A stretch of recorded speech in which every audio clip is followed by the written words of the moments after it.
And thank you, for all joining our first ever webinar in our series, How to Bill $1 Million. The purpose of this series is to provide recruiters with insights into the US recruitment market. We will be joined over the next few months by expert panelists who will share their information, their data, their knowledge and expertise on growth markets across the US, their experience of the best recruitment markets to be in, and we'll discuss the skills and traits of the top billers that we see across the USA. So starting today, I'm delighted to be joined by Will Pendleton and Adam Matthews. Will is a consultant at PGC and Adam is the co-founder of Discover International. Guys, would you like to introduce yourself to the people on our webinar today? Right, thanks very much, Lisa. So I'm Will, as Lisa mentioned. I work for PGC. PGC, we are a US employer of record, and really what that means, if you're not aware of employer of records, is we have been going since about 2001, and primarily our function is to help UK recruitment businesses primarily to relocate and get set up and enter the US market. So really support them with anything and everything from just the idea in your mind all the way through to actually boots on the ground, making placements in the US and everywhere in between. And what we really do as an employer of record is really support businesses to build and scale a contract book, so manage all of that complicated compliance that comes with the US, which we'll touch on a little bit in a minute, and then really just kind of trying to remove as many headaches as possible. So businesses like Adam's can just focus on what they do best, and then we take all of that nasty back office stuff, and we are really blessed to be part and working with Adam and the team at Discover, and that's probably a good way for Adam to introduce himself as well. Cool, cheers, appreciate that, Will. So I'm Adam Matthews. I'm one of the co-founders of Discover International, and I run our Americas business. So we have our sort of main hub in Miami. We've got a growing office in Denver, a growing office in Mexico City, and we've got a satellite in Barbados as well. We've been in the US for almost 4.5 years now, just coming up very close to that. And I'm told we're the fastest growing independent life science staffing firm in North America. So so far so good. And I'm here today to tell you a little bit about working in Miami and some of the traits of our top billers and some of the ones that are doing $1 million plus. Hopefully it'll be helpful. Great, thanks guys. So just for anyone on the webinar that'd like to ask questions, you're welcome to submit them in the chat. I will then put them into the panelists and we'll get them answers as quickly as we can. So just feel free to add any questions as we go along. We'd like to be interactive to the extent it can be, and we'll hopefully cover all your questions by the end of the session. So kicking off, we'd like to just sort of tell you a little bit about the life science market in the US. We're starting off with the US recruitment market in general, and what is the opportunity and how will this market help you on your journey to billing $1 million? So Will, do you want to just talk us through a little bit of the facts, the figures and the data? Yeah, absolutely. Thank you very much, Lisa. So I've got some slides that I'll just share as well. So everyone loves that sentence. Can you all see my screen? You should be able to all see that now. But basically, just to start off by, like you mentioned, Lisa, really just talking through, the different opportunity that there is in the US, specifically when it comes to the UK. And by starting off, but just by looking at the sizes of the markets, really, and really this picture kind of speaks for itself. So you can quite clearly see there, these are the revenues generated last year by the different recruitment markets around the world. So the US was number one with $216 billion generated in revenue by the recruitment industry. When you compare that to the rest of the world, the UK was third, actually, at $57 billion. And also, secondly, actually, interestingly, was Japan. Not many people probably are looking at the Japanese market, but interesting one, obviously, to have a look at. Might be a bit of a language barrier there, unless you're fluent in Japanese, which is why people in the UK tend to look at the US. And when you compare those two more specifically, so these are projections really for this year moving forward from the two industries. So you've got $212 billion generated last year by the recruitment industry in the States versus $54 billion in the UK. there's a 34% market share versus an 8% market share. And the thing that really kind of blows everyone's mind if they've not seen this slide before and spoken to us at PGC is you have less recruitment agencies in the US than you do in the UK, where you've got nearly 4 times as much business to go after, and a third less competition going after that as well. So really what that leads to is an unbelievable opportunity for recruitment consultants in the US. Somebody once described putting a UK recruiter into the US is like putting a shark in a goldfish bowl, because you've just had so much kind of, your teeth have been cut in such a tough market, such a competitive market, going after, client after client, where there's so many other competitors going after that same client. And you can obviously see that in, it's often a bit of a race to the bottom sometimes with margins in the UK, where in the US, you're very much seen as a true partner to these businesses, because you can quite clearly see there, businesses in the US just don't have the same coverage and access to recruitment talent like they do in the UK. And really your value is seen far, far more by those clients as well, which is why you will see on average, probably we tend to find anywhere from about 25 to 45% in the US. And, from a contract side of things, we most of our clients average over 30% really.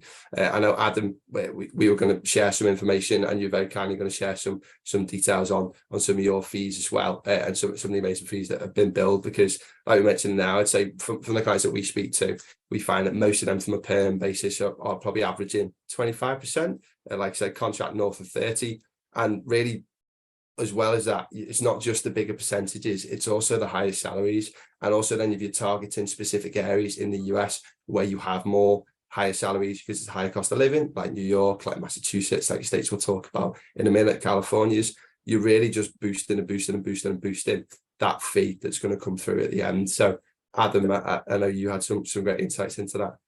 Yeah, I can share some stuff on that. And I think obviously one of the themes of this is about how to bill $1 million. And having big fee markets definitely helps. We very rarely work on anything that pays a base salary less than $130,000. It'd be once in a blue moon that we do that. Most of the stuff that we're working on, probably on average, is paying on perm $180,000 to $230,000 base salary. We did a deal yesterday, actually, one of our contractors converted, which we never really like. We like to keep them running as contractors, but that guy's base salary is $420,000. So some of the fee sizes are really significant. Our average fee on perm is $46,000.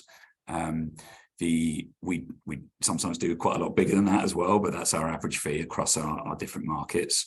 And on contracts, we're consistently getting $1,500 weekly GP. I'd say normally we're around $1,100 to $1,500, but it can range anything between $800 to I think $2,300 is our largest weekly GP at the moment. So yeah, the fees are significant, which obviously helps you bill quite a lot of money and then make quite a lot of commissions. So yeah, it's good. The other thing I'd probably add on that, actually, from working in Europe, because I worked in Europe for many years, you've got big fees, but you've also got more plentiful jobs. So you may have a client that has multiple jobs with that fee level, whereas in Europe, you might be lucky to get 1 or 2 in my experience. So you need multiple clients to do that. Here, there's more people, there's more jobs. So not only the fees are bigger, there's more roles to work on typically. Yeah. Not always, but typically. Yeah. Yeah. Fantastic. Yeah, absolutely. I think one of the key things for that as well is the market that you've chosen to focus on, Adam, isn't it, as well? The life science market. There is nowhere else that as good as the US when it comes to life sciences, and I suppose looking at that in a bit more detail into why that is, and giving people maybe on the call who aren't life science recruiters and are interested in that and seeing that as a kind of an avenue to explore. Just giving you some context on the US life science market in general.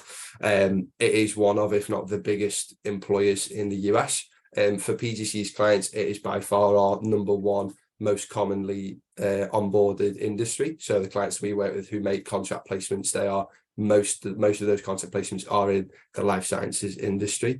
You can see there, there's going to be projected 100,000 jobs to be added within the next decade. And I've also just included for some kind of the most common roles that we find that are onboarded with PGC as well in that life science industry, as well as the average rates of pay from a contract perspective that are associated with those as well. So, you can see where those GPs that Adam was talking about before come from on that contract market when you look at those rates as well.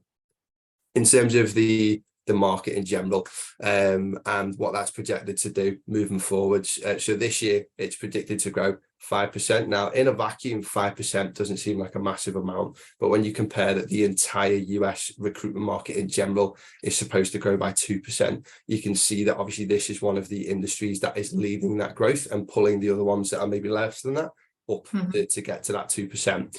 Also, interestingly too, when you think of that 5% too, that is also 5% growing on a record year. So 2021 was a record year for the US recruitment industry. 2022 was a record year for the recruitment industry. And now obviously this is growth on top of that. So the biggest market in the world, which was already having record years, is supposed to get even bigger next year. So there's never really, well, this year, so there's never really been a better time to get involved in the market if you want already. And you can clearly see here, you know, that the life science industry is one of the leading causes of that. And you can see from those job posting figures at the side too, you've got 1.5 jobs currently that are being advertised compared to hirings. So there are clients that are desperately posting jobs and trying to hire, but they aren't being able to fill those roles. So you've got basically such more value from a recruitment consultant there in that market, who is a specialist in what they do, who can focus down and find that talent and fill those roles. So people aren't just, you know, hopelessly posting on job ads as well.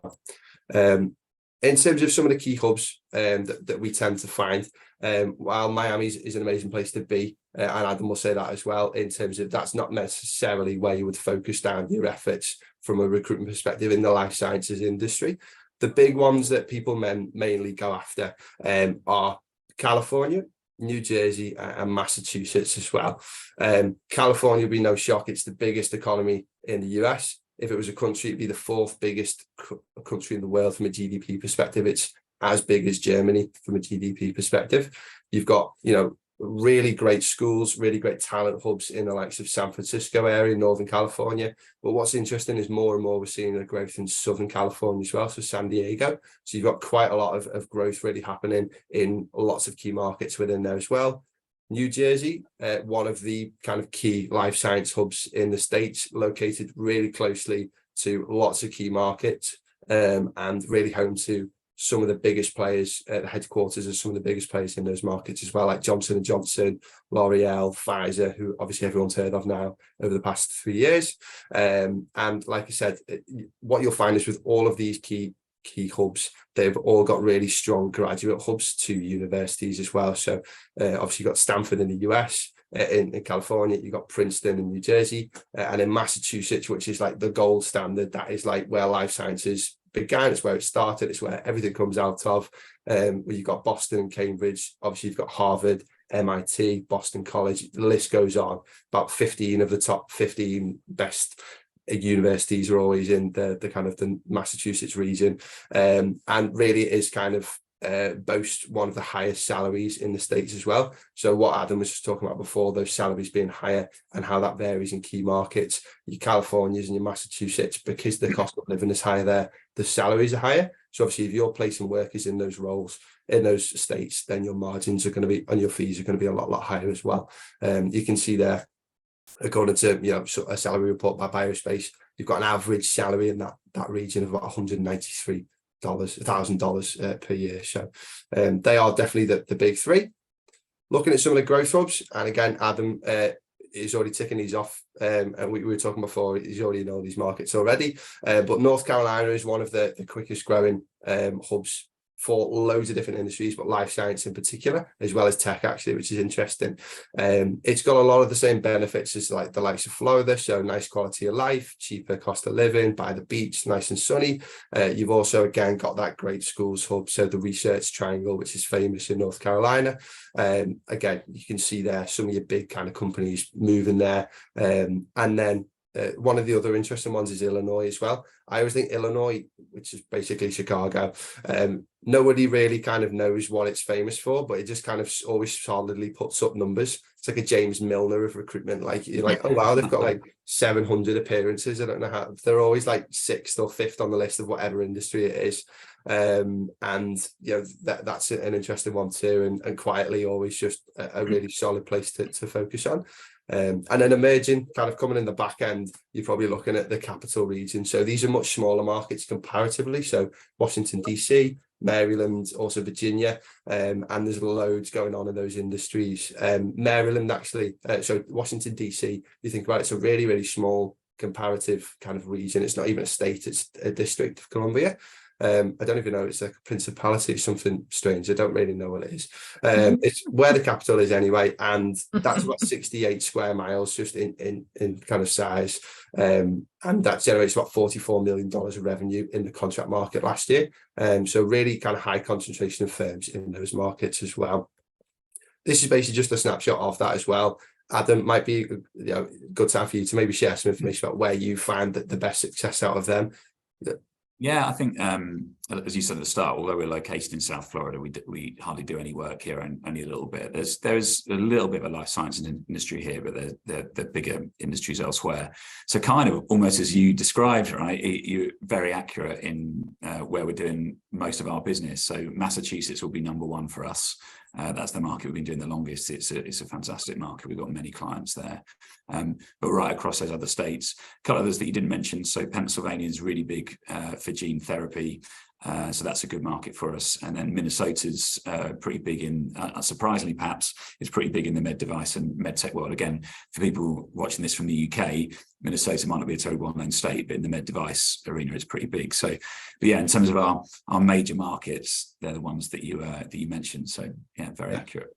And definitely, interestingly, there's quite a lot of grants and tax incentives going specifically to life science firms to relocate and set up in the Midwest region. So like you mentioned there, you kind of your Illinois, your Minnesotas, and also like your Kansases, your Missouris as well. They are all kind of, like you mentioned, kind of a bit more under the radar ones, but there's a lot going on there. So yeah, really exciting to kind of look at. So that's kind of life sciences in general. And just to kind of wrap that up as well, one of the things that we just reaffirm to clients when they're getting started in the States is having a niche and a focus is the best way to be successful early. So if you just go, like you can see there from the size of the market, $220 billion, how are you supposed to take that down as one recruitment consultant? You really want to be famous for something. So what is it that you are going to be an inch wide and a mile deep on? That's where you're going to find your best success in the States. So going small to go big, basically, you want to really have something that you actually know, real in-depth knowledge about. And that's just going to prove to those clients that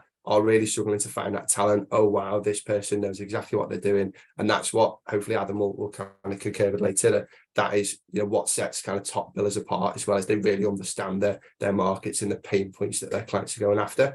So just in terms of, life sciences, that like having a focus on like an industry like that, rather than just thinking, I'm just going to go and be a generalist. It's a really easy way to kind of get to fall down when you get started in the US as well.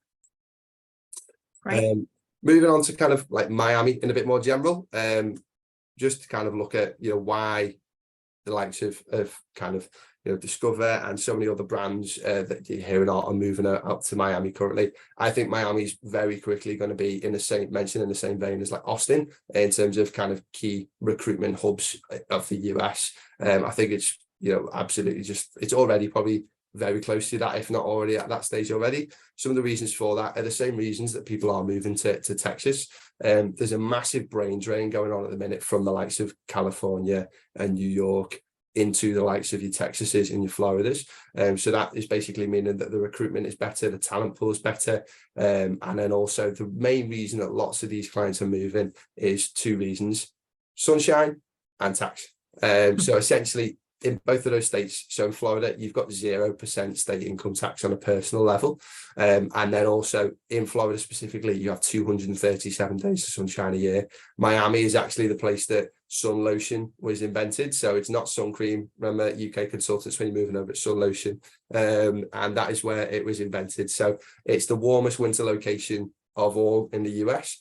As you can clearly see, it's June here in the UK. I'm in a fleece and Adam's in a t-shirt there. So it's definitely that is a massive advantage to Miami and Florida in general. And then you can see there, just in terms of the industry, it's not just due down to the fact that it's sunny and it can be a bit more tax efficient. It's also the 4th biggest economy in the US. Again, for PTC, it overtook New Jersey as the number 4 most commonly onboarded state for us last year. And the year before, it actually increased by about 100% in terms of onboards in the state of Florida. So it really is kind of emerging as more of a powerhouse as well. And then also one of the big things about Florida and Miami in more general is the fact that the lifestyle there is just brilliant. And I'm sure Adam will touch on that again. But, you've got absolutely, cruise capital of the world. So, lots of kind of opportunities for incentive trips and stuff, just hop on the cruise. And then also, you've got Disneyland not too far away, which is probably the main reason you moved there, Adam, I would imagine, is that Disney World's not too far away. And then also you've got, the likes of, if you're a big sports fan at the minute, you've got Inter Miami, who Phil Neville won't be happy, but might well sign Messi in the next few weeks. You've got the Heat, who are currently in the NBA Finals, and then they've got the F1 Grand Prix, which is currently the biggest party in the States when it's on in Miami as well. So they're just a few. The ice hockey team in the Stanley Cup final as well at the minute. So there you go. Dolphins. And the Dolphins are pretty good this year as well. So you can't really go wrong with your sports out there too. So like I said, basically, obviously Adam is based in Miami, so he's going to give you a much better idea of that. I'm not going to speak for him on that, but just wrapping up essentially some of the kind of key themes of what we said really. You can't really, you can see the opportunity there in the US. You can see how you can build massive figures. You can see the benefit of being in the life sciences industry in particular and having that niche and the focus. And again, you can see the benefit of being somewhere like Miami, where there is 0% state income tax. So what actually you are earning as a consultant, you are taking home more of as well. There's lots of information on the different cost of livings as well that you can have a look at too.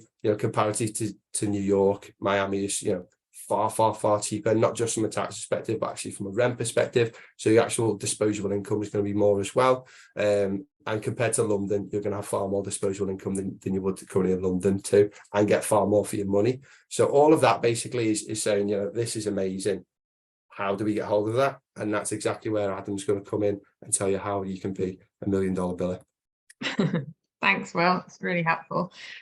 Just one point of clarification. Sorry, at the beginning I said, if you've got any questions, please put them in the chat. You actually put them in the Q&A. My team have just advised me, so I'm not the technical person. So any questions into the Q&A. We do have a few actually, which I might just throw in now because we're talking about average fees. Adam, just one actually. This one's for you. What in the UK, like an average biller will be doing 250, maybe 300K. If they're lucky, what do you see as sort of your average billers in Miami at the moment? Yeah, so I think if you're once in year 2, if you're more of an average biller, we'd be looking for that person to be doing around $350,000. But I'd say that's more on like the average level. A really strong person is going to be doing $500,000 plus. So that's a 2-year experienced person, basically. Yeah, obviously, not every single person on the floor will be doing that. Some obviously will be coming in a bit lower. Some will be coming in a bit higher. But year 1's obviously often a bit more of a building year for people who don't have any experience, because we hire and develop a lot of trainees. But in year 2, really, we're looking for the people that are quite good, to be getting to 350 plus. So if someone's coming with experience, that's different, right? I think if we were, we've obviously relocated quite a people from the UK. We've relocated people from other states that have been doing other markets. And with experience, if they're good, you'd expect them to be billing a lot more. So again, my experience billers that I'd be expecting them to be doing $500,000 plus for sure. And obviously the best ones, I'd be hoping we're doing $1 million plus. But yeah, if you're experienced and you're coming into this market, once you've got a bit of knowledge under your belt, you should be billing over $500,000 a year. And then you won't, to Will's point, you won't be paying state income tax on that. No. So the way that, again, for people that are new to the US, the tax system can be a little bit complicated, because you have the federal tax, which is your kind of nationwide tax. Then you often have state tax, and then you also have city tax. And then you might have some other taxes as well. So if you're in New York, as an example, you'll be paying the federal tax, then you'll be paying the state tax, then you'll be paying the city tax. In South Florida, there is no state tax, there is no city tax. So I think when you start, typically you're getting taxed around 18% on your base salary.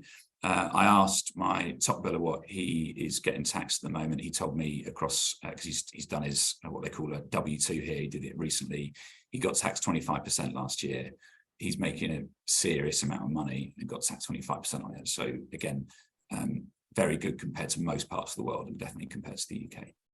Okay, amazing. I've got another question actually, is what's the most successful market to become $1 million biller? Is it perm or contract?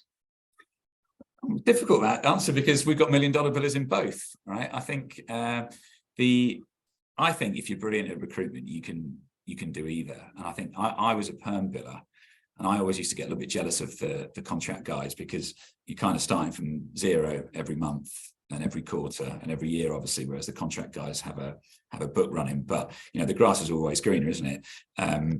If you're consistent, you've got good clients. So yeah, we've got $1 million in both. I wouldn't say it's easy to do either. One of the things we'll talk about in a bit, I asked our $1 million billers, and obviously I've got an opinion on it as well, but I asked them what they think the key traits are. So I'll talk about them both. But I kind of feel like if you have those key traits, either one. I think if you're quite an impatient person, you need deals really quick, contract is the way to go, because you'll get that continual kick.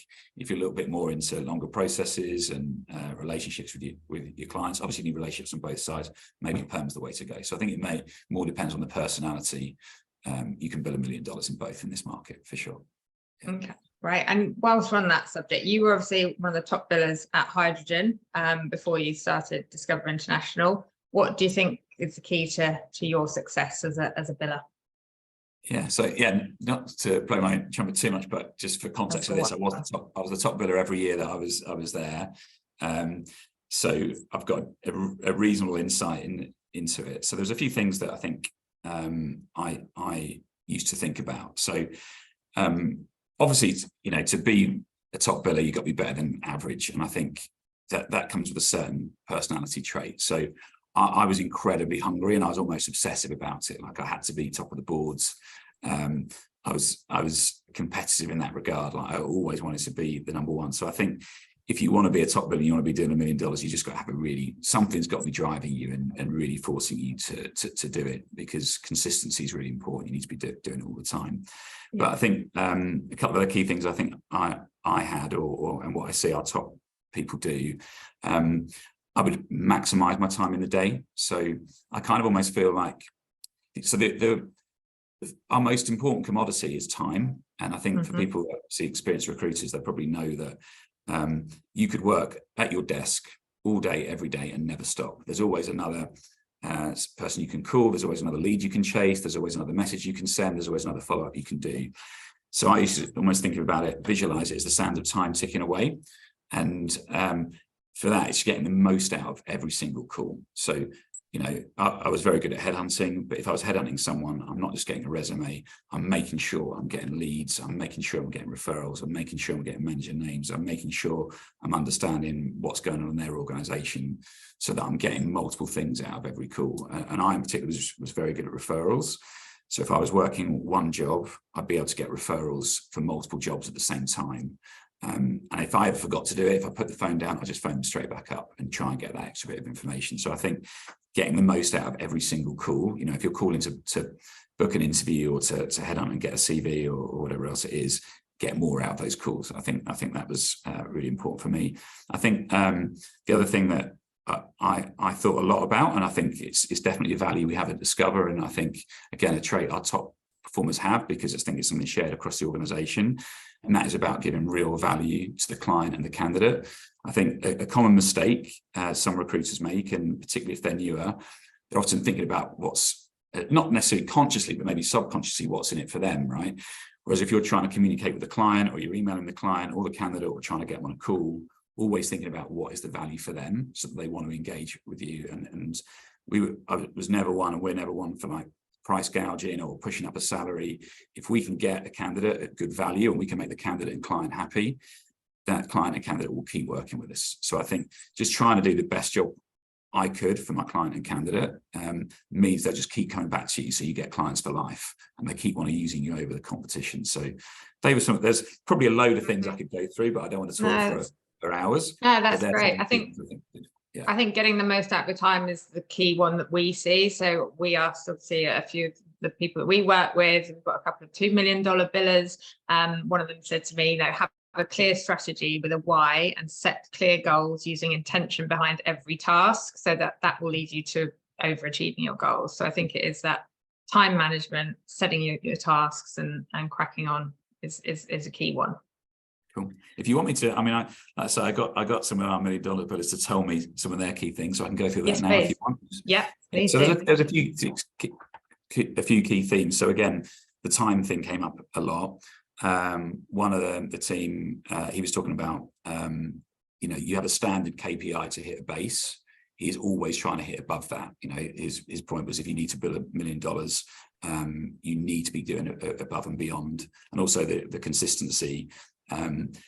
If a bad week can become a bad month, and a bad month can become a bad quarter. And if you want to be a real top performer, that can't happen. It's interesting, actually. One of the people in the team at the moment, he's not built $1 million yet.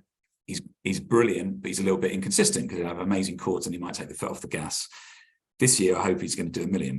He's just behind it at the moment. He's been a lot more consistent. I think that makes a big difference. And if you're able to get that consistency, then you can do it for sure. Some of the other things that came up was about being a real master in your market and really getting to know your market. I think being a great salesperson, a great recruiter is more important. Again, our top biller didn't do life sciences before. He switched into it. I didn't do life sciences before. I switched into it. So you can get that over time, and you need to invest time in it. But actually, if you're a great recruiter, you can adapt to any market. Actually, I have, just to interrupt you there, I have a question relating to that for Adam. In your experience as a recruiter, are there any particular industries that offer the easiest transition into the life sciences space? I found it relatively straightforward because previously I'd done oil and gas a while ago, and that was at the time that was a very candidate scarce market. So it was a lot of really detailed headhunting, and you'd have to do a lot of networking. It was a lot of quite complicated process management, a lot of relocations, a lot of tax implications with international moves and things like that. And I think because what we're in is quite a candidate scarce market in life sciences, that went well. So if you operate in a candidate scarce market where you need to do detailed, genuine headhunting, that works extremely well. But I would say, if you're good, you can switch. So I've got a couple of examples of that. I think actually someone you placed with us, Lisa, she was out in Kansas and she was working for Randstad, and she was doing quite fast-paced but quite low-level stuff. I think placing people in logistics and things like that in warehouses. She billed $110,000 last month. She's absolutely killing it this year. We had an incentive in France and Ibiza last week. She was on that with us, and she was doing a totally different market, but she had the drive that you need. She takes huge amounts of pride in her work. She's determined to be a top performer. She's bright. She's got all the stuff you're looking for. So I kind of feel if you're good, I've got another guy that's very recently joined us. He was doing accounting and finance in Lancashire, right? It was low fees. There's no way he could be $1 million in that fee market. And obviously he's very new with us now, so he's not built $1 million yet, but he's immediately doing extremely well. Because he's got the traits that you need to be a top performer, which is, he's got smarts, he's working incredibly hard, he's got the drive. So yeah, there's markets that are probably, in my view, maybe easier to switch, but I think if you've got that drive and you want to be successful, it doesn't really matter, and you're bright, it doesn't really matter too much what you've been doing. We can switch you and we can train you up and we can give you the market knowledge, and then you can build a lot of money. Yeah, I think that's the other thing that came through with some of the questions I got from, or the answers I got back from $1 million billers is, it's fees and volume as well. Like you were saying, with very low volume, sort of low fee, you're not going to obviously bill $1 million. So it's actually getting that combination of high fees and the volume. So actually one of the questions someone's just asked is, with average fees being around $50,000, that's about 17 to 20 deals to bill $1 million a year, how long on average would it take to close a senior perm process? And is it possible to close that many in 12 months? Definitely possible to close that many in 12 months because we've got people doing it. Not everyone, of course, like only the top performers do it. It's a good question, Yep. Matt. And so it depends a little bit on the position. They're quite long processes because often, as I say, there's quite a lot of headhunting that comes with it, and you'll typically be managing multiple processes at once. So I'd say it's probably taking 3 months typically, maybe 2. Obviously, sometimes we do deals quicker than that. Well, when you're a master of your market, which is obviously what we're, again, coming back to Will's point earlier, our top performers, they do one thing and they do it in one geography and they know everyone in that geography, they know it really well. So you can, as you get a new job on, you can come up with shortlists pretty quickly. And our teams work very closely together, so they're kind of helping one another out and providing candidates very quickly, which is another reason why we've got quite a few very high performers in the group because of the team that are providing candidates. But yeah, I would say it would probably take on average about 3 months, but you'll have multiple processes running all the time. So, our top performers are closing 2 or 3 deals a month. Again, that's on perm. Obviously, contract, the deals can turn around quick, just as in any contract market. But yeah, I'd say 3 months, but you'll have multiple of them running all the time. And obviously, that's one of the skills of being a good recruiter. You're spinning those plates because you're getting new jobs on, you're headhunting new candidates, and you're managing the ones that are in process. So if you can do all those things, you can close a lot of deals. Yeah, and actually, really good question to come through. How do your top billers stay resilient? I guess I'd have to ask them. I mean, I guess I could think about myself. Well, actually, as I look at it, one of the bullet points one of them gave me here is removing emotions from processes, in the sense that rejections and dropouts don't dishearten you. So I think, again, the top performers are pretty level-headed. That's easier to do when you've got a lot of processes in play, right? Because if you've got 10, 12 things in process and one of them drops out, that's okay. If you've only got 2 things in process, it can be a bit of a body blow. Yeah. But I think, again, for me, when I was doing the deals myself, I was always very level-headed with that. If someone accepted an offer, I was level-headed with it. If someone turned it down, I'd be very level-headed and I'd probe and I'd explore and then hopefully turn them around. So I think it's a really good question, quite hard to answer.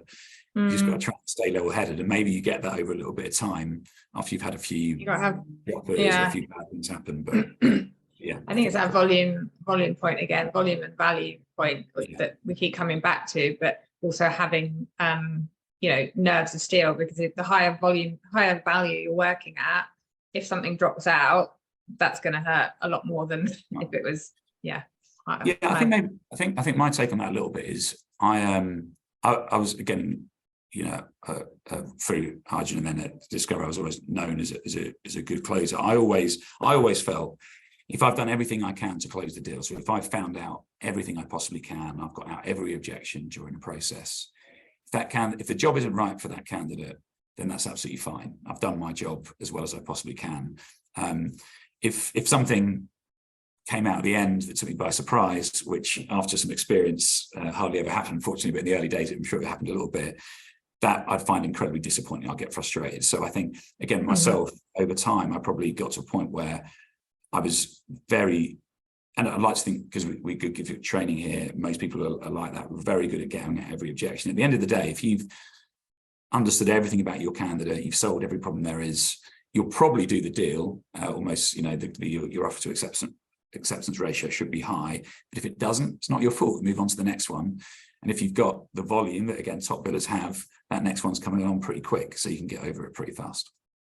Yeah, cool. Absolutely good advice. One question we've got is, are all your consultants working in the USA or from the UK on USA hours? So at present, all of our recruiters are working in the USA from the Americas. So as I mentioned earlier, we do actually have some people in Barbados, which is tax-free, by the way. So for the right person, that is a very nice location to be based out of. We also have some people working out of Mexico, which again is a very competitive cost of living. It's on the same time zone. It's a cool place, Mexico. I always like to go and visit. But we don't currently have people in the UK. We do at times have people in the UK as they're waiting to make the move and they'll come over. but we do the US market from the US or from the Americas. And we'd, for experienced people, we'd happily have them in other locations, but we typically would have them on the time zone. Yeah. Okay. And one thing we've touched on is obviously being niche. How important do you think being in a niche market is to being a top biller? Yeah, I think really important. So one of the ways, that's always, I had a very, very tight niche. And I think that's one of the things for my original firm, got a very good grounding in about how to scale teams and develop people. And when we launched Discover in the US, we did one thing in a very niche area, and we did it in one location. And we just became the best at it. And so as a company, that was able to propel us along, and then we could open up new niches, go into those clients, and we could keep going down sort of the value chain, if you like, into the new areas. But yeah, I think do one thing and do it really well. And again, if people were going to consider coming to work for us, obviously we've got a lot of very good markets, and we know how to segment a market. There's plenty of areas that you can become a top biller and $1 million plus in what we do in life sciences. Yeah, but yeah, do one thing, do it really well. That's my take on that. Yeah. Okay, and just jumping back to the Miami piece, so obviously Will touched on the advantages of living and working in Miami. Is there anything else you wanted to share about why you chose that location and people making the transition from, say, the UK, or like you talked about the lady from Kansas moving to Miami? Like, has that contributed to their success? Yeah, so when we chose it, we were quite a small company, right? We've only been doing life sciences for about 6.5 years, coming up to 7 years. And we wanted to do something different. So although Miami's suddenly quite hot at the moment, when we moved here, there was one other small international firm here. There was no other UK-owned firms in Miami. We wanted to do something a bit different. So all of our competitors were going to New York. They weren't going to San Fran at that time. They were going to LA instead. That was like the hot thing at the time. Some were going to Massachusetts. We wanted to, because again, we were quite a small company, we wanted to create a bit of a brand and do something a little bit different. And we selected Miami, which at the time was a real curveball. There's no life science recruitment firms here, that's for sure. So it's a little bit of a risk. Now there's loads of companies coming here, the kind of secret south. And, we've had a bit of success, and I think, particularly there's loads of life science recruitment companies open up in Miami. None of them were here before, and I think in part that's because we've done pretty well with it. The reason we came here, there's a bunch of different reasons, but obviously the tax is definitely a big reason. People can have a much better standard of living. We were looking seriously at South Florida and Texas as a result of that, because you can earn less money, but you can take more home. Obviously, if you then make more money and get taxed less, then it's a really good environment to be in. We also thought we could maybe offer something different, because Miami was pretty well known, and we thought maybe some people might want to get out of the rat race in New York or some other locations which were very expensive, and perhaps relocate to warmer climes, which was accurate. That's why we had a lot of people move and relocate with us. We thought we could sell it to people in the UK so that they would come and join us, which worked again. Obviously they did. At the time, this is one maybe slight problem with the city now, but at the time the cost of living was much lower in Miami. So that was one of the reasons we picked it at the time. It was relatively low compared to other major cities. It's still relatively low if you're coming from New York or California or London, but if you're coming from Atlanta or Chicago, well, Chicago is probably not too dissimilar, but other parts of the US, it's expensive now. The rent we pay on our office is like nearly trebled since I've been here. The rent for apartments has gone up a lot. So it's more expensive than it was. And maybe it's a little bit harder for businesses to start here, because those costs are a lot higher for new entrants. So there's been a few UK new entrants over the last couple of years that actually have shut down offices already, because it's quite hard to get going. We're quite fortunate. We've been around for a while. We've got a great client base. We've got a longer lease in our office, so some of our costs are down. But as a place to live, it's great. I asked some of the team before about people that relocated, about why they love living here, because some are a bit younger than me, so they might have a little bit of a different perspective. So I can give you a bit of an insight into that. So we've got relocators obviously from across the UK, so different parts of the UK, but then we've got relocators from Kansas, Ohio, New York, Rhode Island, California. So people that have come, so I've asked a bunch of them what they love about being here. And depending who you speak to, you get a different answer. So people from smaller cities say how fun it is to live in a big city. And one of the guys I was chatting to, he's from Phoenix, and he's like, you're in Miami, it feels like you're in the center of everything. Things you see on TV or you see on social media, they're happening right around the corner. Whereas when I was in Phoenix, he was like, we've got the Phoenix Suns, but apart from that, you don't really hear about Phoenix too much in the world. Some of the team that are really into sport, that maybe moved from the UK or elsewhere, they talk a lot about that, both the ability to go and watch it, because every major sports, they call them franchises here, is local, and they're pretty good ones, they're good fun. But you can also play sports. So I was playing football or soccer last night with a bunch of guys in the office. We've got a little thing going around the corner. But, the guys are playing golf. I'm not into that, but people play tennis. Pickleball is becoming a bit of a thing. People do that. But yeah, that's great. Then the food scene and stuff. So again, one of the other things quite a lot of our American relocators say is how diverse the city is. So there's people from all over the world here. It's a very Latin American influence. So it's really international food. Obviously there's a fun nightlife, so that's all part of it. Yeah. But the other big thing that came up when I asked people was about the weather. But again, actually, the person from Kansas I mentioned earlier, she said, it felt like you'd have to wait for summer. But here, summer is eternal. So you can just do stuff outside. Loads of the team are always out on boats at the weekend, and kind of looking back at Miami from being out on a boat, jumping in the ocean stuff is pretty cool. That's a really good thing to do. And maybe to finish it off, we have the UFC here. I mean, there's loads of sports events coming. You've got the F1, UFC now comes here. You've got the World Cup coming here. There's always international football matches taking place here. But Dana White at the UFC, I think I saw him do an interview after the UFC recently saying that, I can't remember the exact quote, but basically saying that he thinks Miami is now the most exciting city in America. He said it's like LA 10 years ago. Everywhere's packed, the restaurants are packed. It's just got a vibe that's exciting. So which is really good, which brings with it a lot of positive, a lot of fun. Like, there's loads of great stuff going here. But I would also say there's lots of people moving in, so the cost of living is going up. So you need to be making big fees, you need to be making quite a lot of money. Fortunately, the tax is low, so that outweighs it. But I would also say you've got all the fun and the party vibe and stuff, but there's also a lot of chilled out areas. So if you want to chill and you just want to go to quiet beaches, that also exists. But for me, I think one of the biggest things is when I was in London, you're working really hard. Like we're a high performance team. We work hard, so we want to be the best. We want to be great at what we do. So we're the team is motivated. We're driven hard. You're working hard in the office, but when you leave, you're walking out into sunshine and palm trees, and that's a really nice thing. So it's kind of a chilled, nice balance to your life. So that for me is probably the best thing. Yeah. It's got to make a difference to your mental health, your work-life balance, all of that, must contribute to sort of the success that people are having over there.